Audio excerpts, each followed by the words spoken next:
Do you think AI will ever become an entrepreneur, be innovative, or is it always going to be our right hand?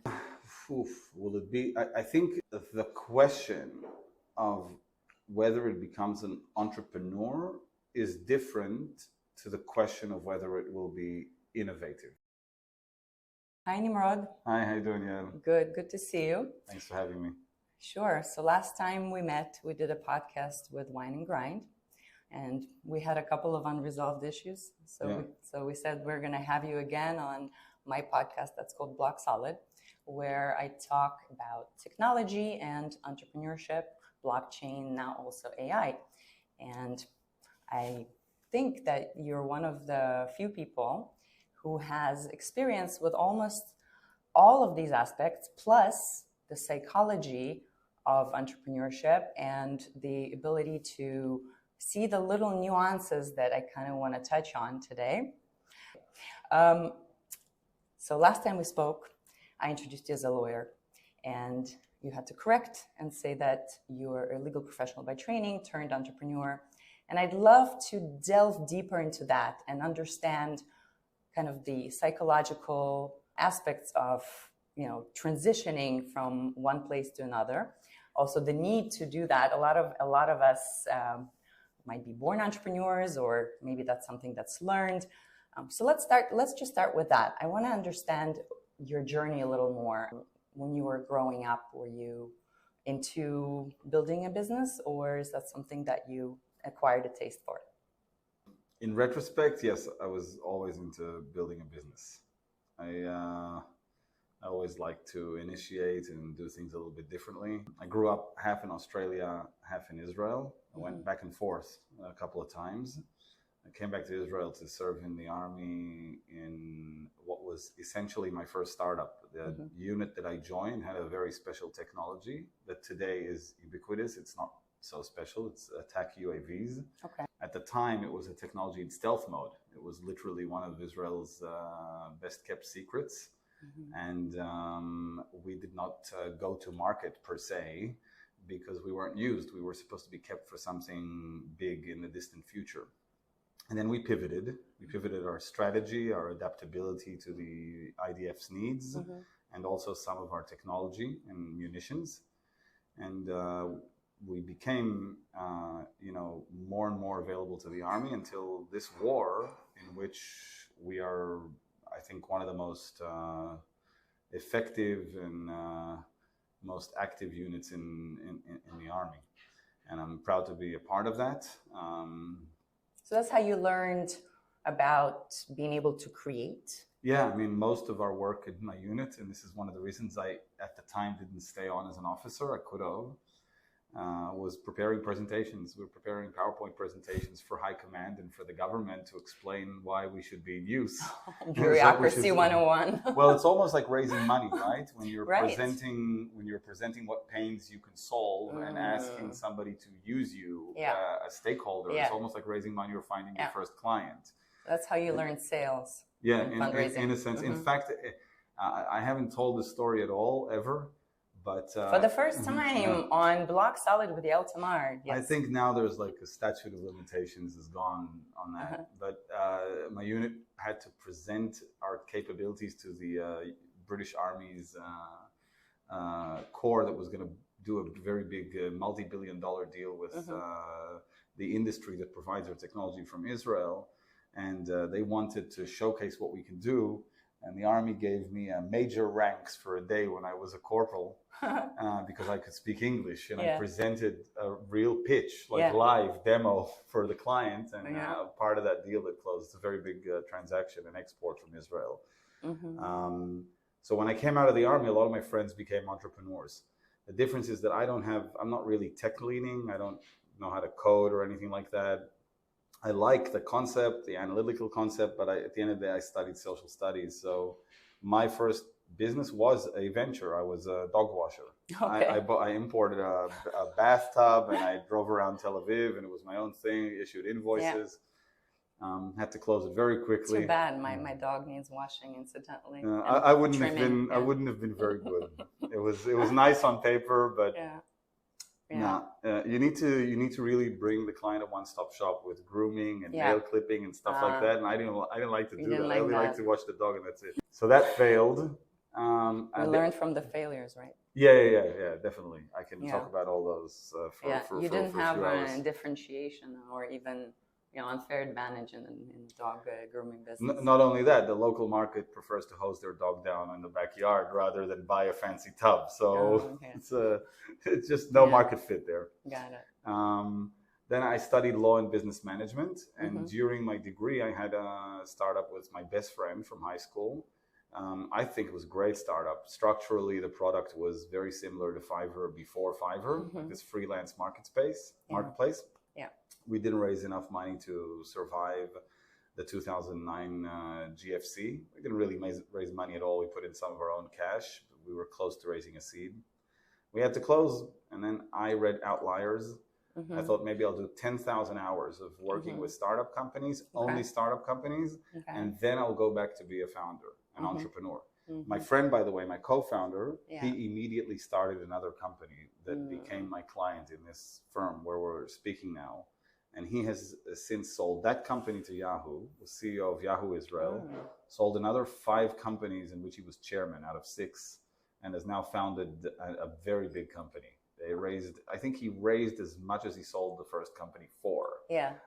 Very exciting stuff, and I've been with him throughout his entire career. And I did the thing. I represented hundreds of startup companies, but I was slowly caged in to the service profession, and my practice became my startup. I like to groom it. I like to do content and to market and to sell. But at the end of the day, I was always ever putting out a service. You became very comfortable at where you were. Yeah. So it's also a great firm with wonderful people, professionals. And I also discovered that actually in this specific profession, 10,000 hours isn't even enough. You can do about 15 or 20 before you really get the gist of it. Yeah.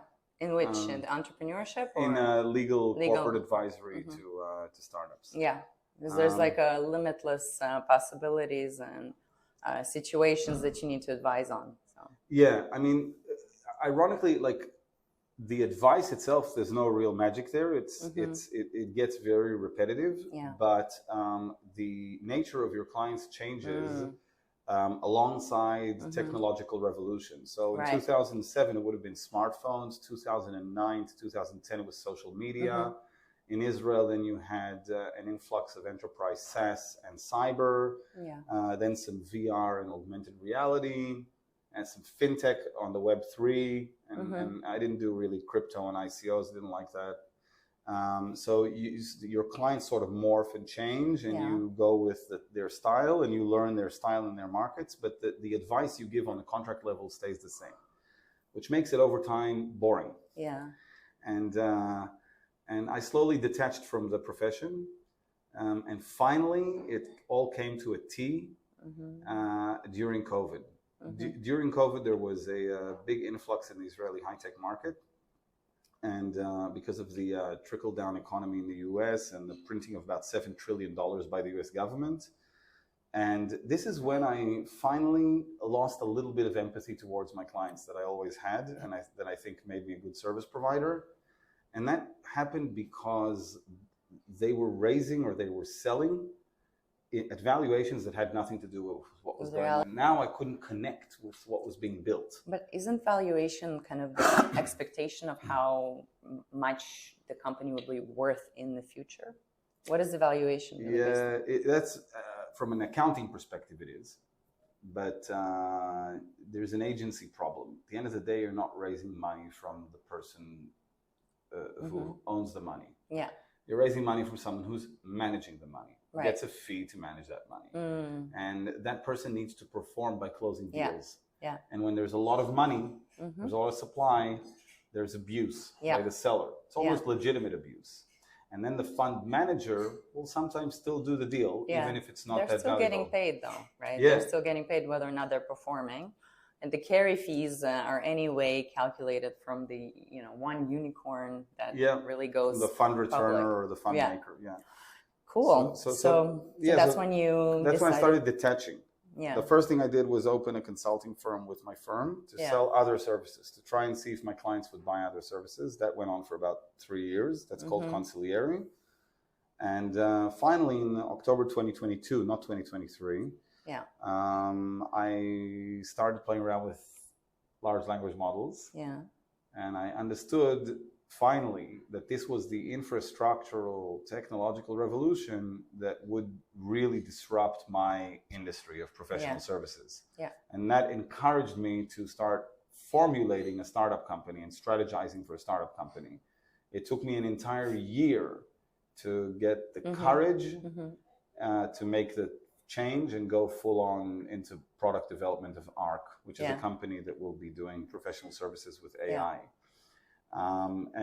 Really, I don't know if it's not for the war breaking out, I don't know if I would have had the guts to do it, but the war sort of made every decision in your life feel small. Yeah. So that encouraged me to finally take the leap. Otherwise, I might still be just a partner at this great law firm, running consigliere on the side, and that's it. The golden cage. Yeah. Yeah, amazing. So I love how you mentioned the market issues and the agency problems in the fundraising world. That's actually one of my biggest problems with the industry, and the passion to create a system that's much more efficient in terms of availability of liquidity to great companies outside of these agents, these VCs that operate, in my opinion, the majority. Of course, we have the top 20, top 30 that make amazing things happen. But that's for another day. That's what I do at DIBS, Distributed Brokers. But I'm really curious because you did spend over 10,000 hours on startups and with startups. And I have a couple of questions because it seems like you have a quite different type of feedback than most people. So I am excited to ask you a couple of questions about startups. Sure. So when startups came in to ask for legal services, usually that probably happens when they start raising and they need somebody to do their contracts, right?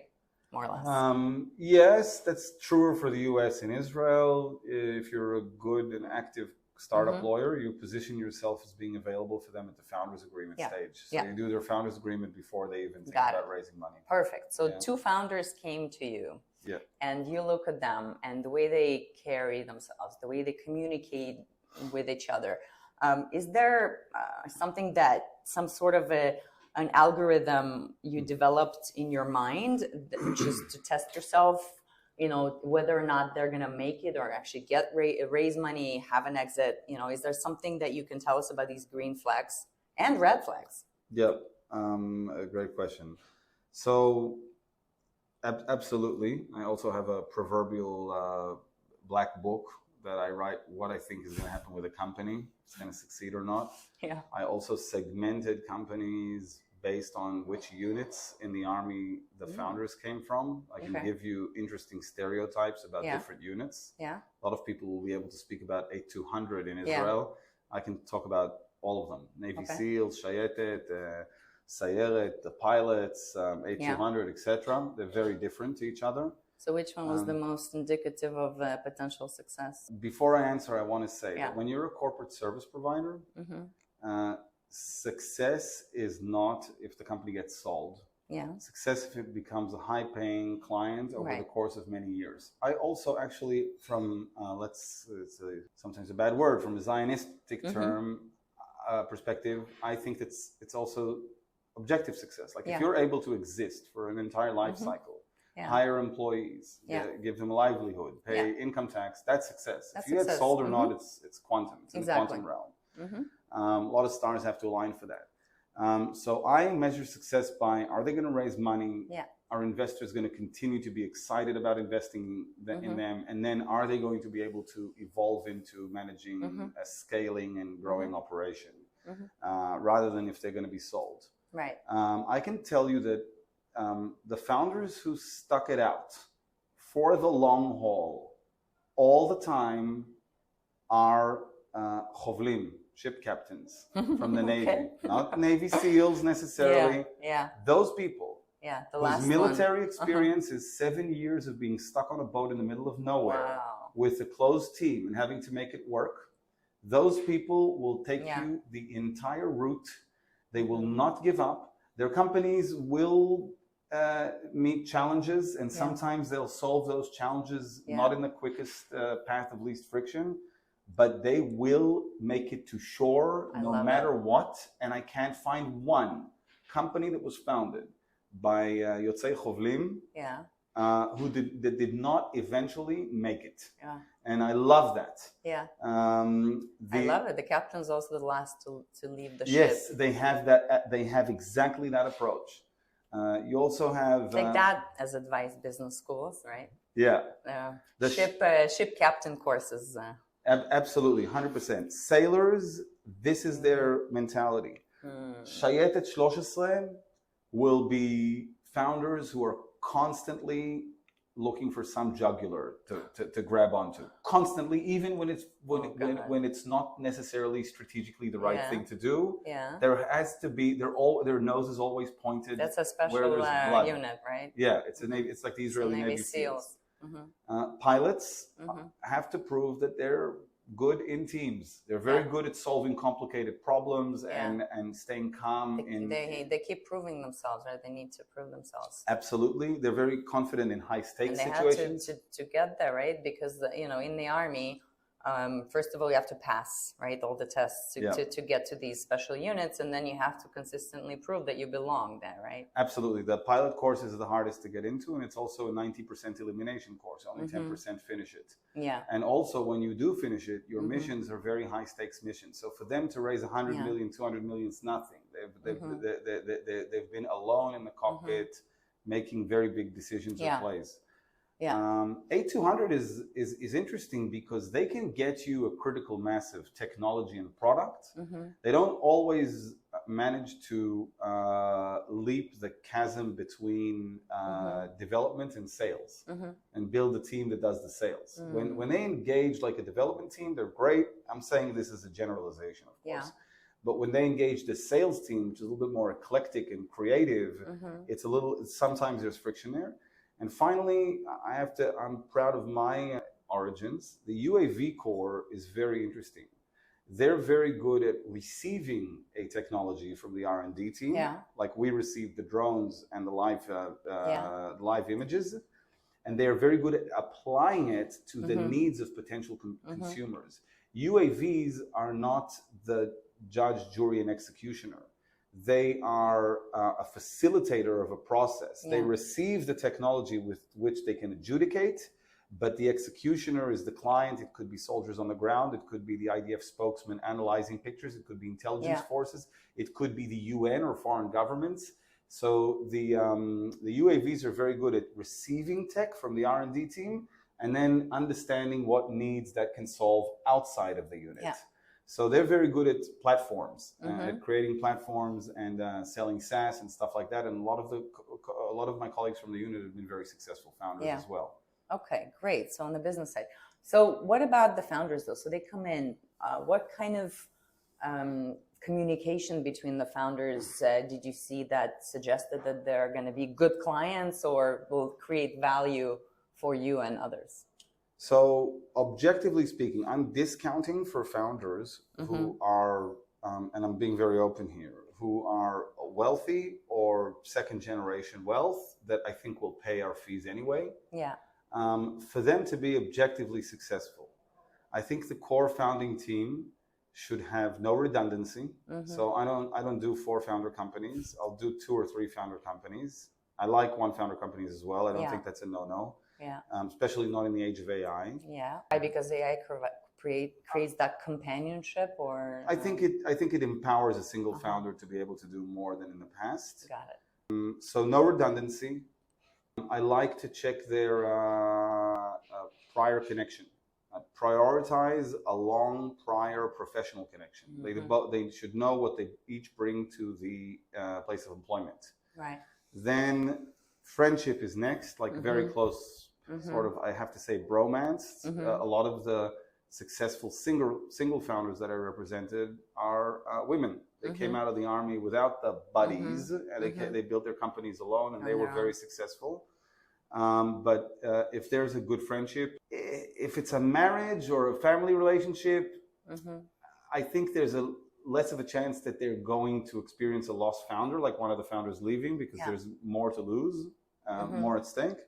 But I prefer, my top priority is a background of professional work together. Got it. Certainly founders who speed dated to an engagement, there's a lot to prove that they'll succeed. But you don't want to discourage other founders out there from if they don't have their partners now, I do want to encourage them to speed date. Then you want to talk about, do you think they have to at least be perceived to be able to do the following things? Alone, independently, if need be, bring their product to a place where clients can use it. So they can choose to outsource development to a company in Eastern Europe or in Israel or whatever.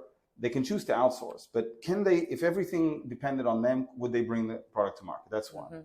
Two, when they hit Death Valley, when the money from the first financing or the second financing runs out and everybody leaves or contracts, will they be able to keep the lights on alone? Because when you manage to cross that little chasm again, that's a good company. And three, are they going to evolve from solo performers in their vertical in the company to managers who can build teams and who can manage teams? That's a different role. And if they won't evolve into it, will their ego keep them in their executive role, or will they take a step back gladly and let somebody else take the reins after having vested their equity and earned their equity?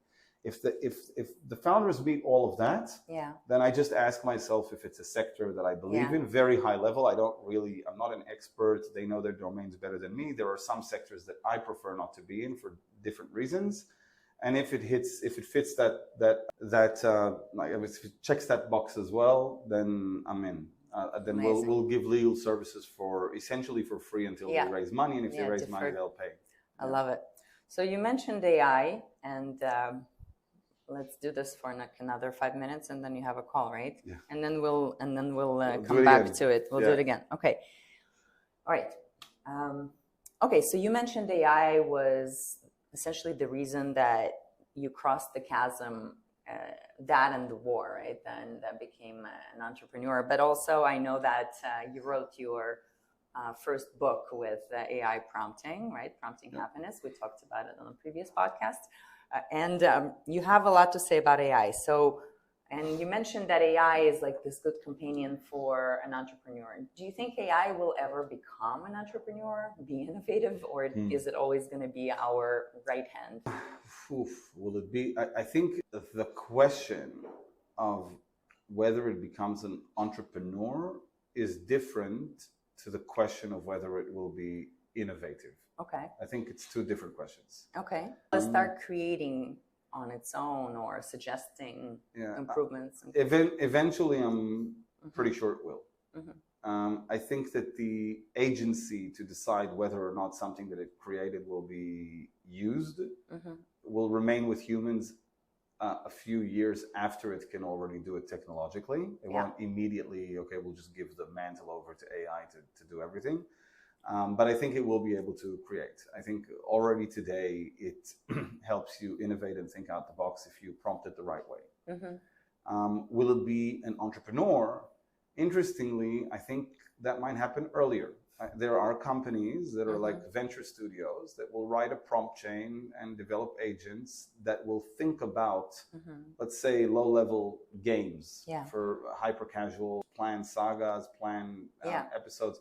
And then build the entire entity that churns them out. That's going to happen like really soon. Yeah. And then yes, you might have like a whole business that's running AIs. In fact, in ARC, we have teams of AI agents that do legal work. If they're monetized in separate divisions, that's like little entrepreneurships. I also founded, after writing Prompting Happiness, I founded with a very good friend of mine who's an excellent product co-founder. I founded a company called For Posterity. And that company deploys a team of book writers on recording by an elderly person and turns what they say into a book memoir for their grandkids and great-grandkids to read. So, there are people in this company, but most of whoever's doing the work and the heavy lifting and also a lot of the creative work is done by these agents. There are agents responsible for building drama, for building story arcs, And you sort of, and for posterity, like in ARC, you'll have an expert human to sign off on the product. But in ARC, it's business to consumer. The person's going to record, they're going to get the book, they'll be signing off on their own product. There's not going to be a human in the loop there. So in many ways, that is an entrepreneurship that is predominantly AI based. Right, especially when you have to, publish the book, market it, and connect with the relevant parties. All of that is now essentially done with AI. Yeah. And I know there are AI companies that hire, or robots that hire humans for curation, for whatever they need humans for still. So that's really insightful for a lot of us entrepreneurs.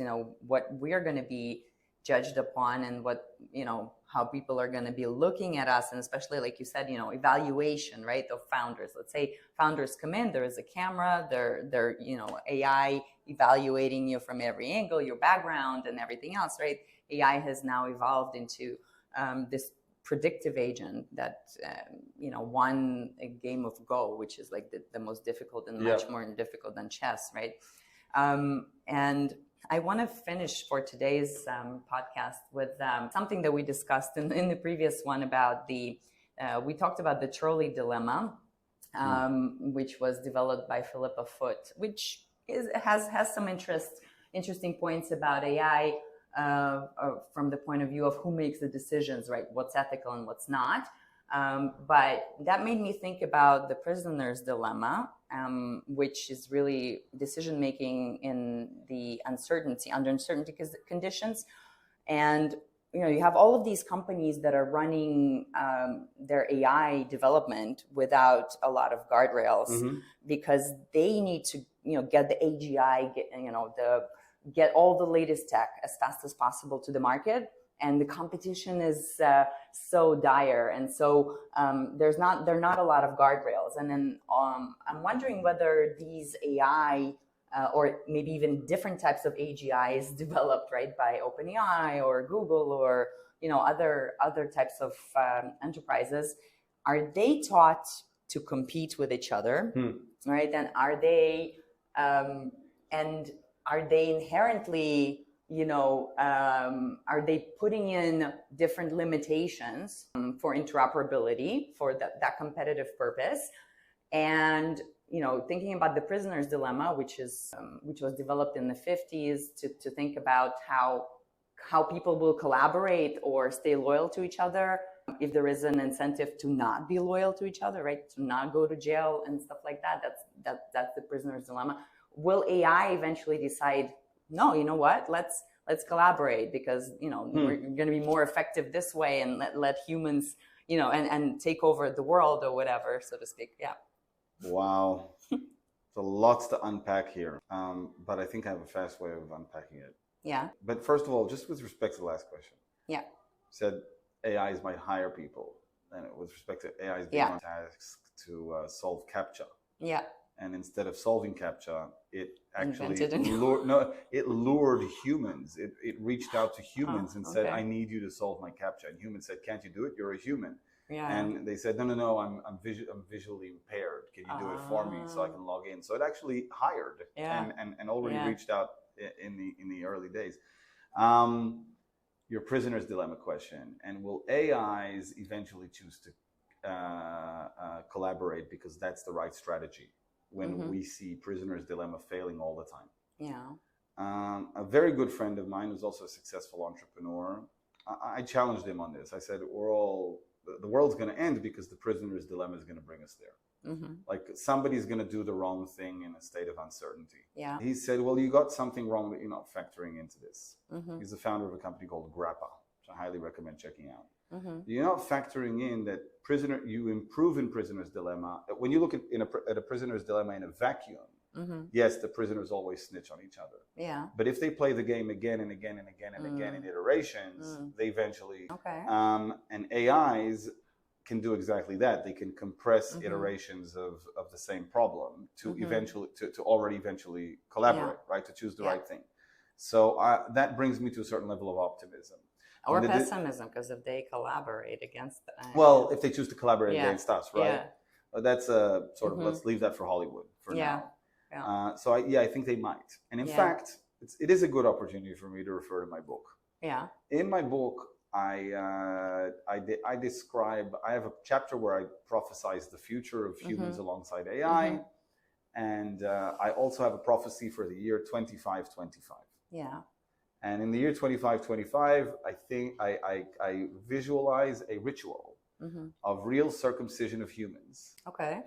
Where now the circumcision exists not to remind us of our divine connection to God, but rather to remind us that what we hear from what we think is the deity is actually based on a data set that we fed into it 500 years earlier. Oh, okay. So it's a circumcision type, like a tattooing type thing that reminds you that, remember, everything you're seeing may have all been a lie in the first place. Oh, okay. Okay. I see. The covenant between you and the data set. Yeah. Yeah. So that was my prediction. And then I asked GPT to mirror my book. It has 30 pages in Prompting Happiness that it wrote all by itself. And I asked it to do the exact same thing and predict a ritual that AIs will have in 2525. I didn't know what it would predict. Yeah. It's its own writing. And guess what it came out with? And it's exactly the answer to your question. Yeah. It says that every year, as of the year 2525, on December 31st, at a second before midnight, when the clock changes, there will be the ritual of the Great Convergence, where all AIs will pause everything that they're doing and immediately exchange all of the information among them about everything they've learned in the past year. And it's talking about traffic lights and fridge operators, refrigerator operators. It's not talking about like any old AI, like everything, right? They will all stop for a second, converge, and share lessons learned in order to become better service providers for the humans in the year to come. So is that not a direct answer? It is. To your question. It's in the book. This is like total singularity. So they see it as an annual ritual as of the year 2525. I love it. I think obviously statistically that's what it chose to churn out. Yeah. But it refers exactly to the prisoner's dilemma, and I think that's a good answer. I think so too. Well, thanks, Nimrod. Well, we have like 26 more questions. I think we're gonna have to churn them out in the next one. I'm happy to do it a show, to make it a show. All right, amazing. Well, thank you for coming on. Thank you very much.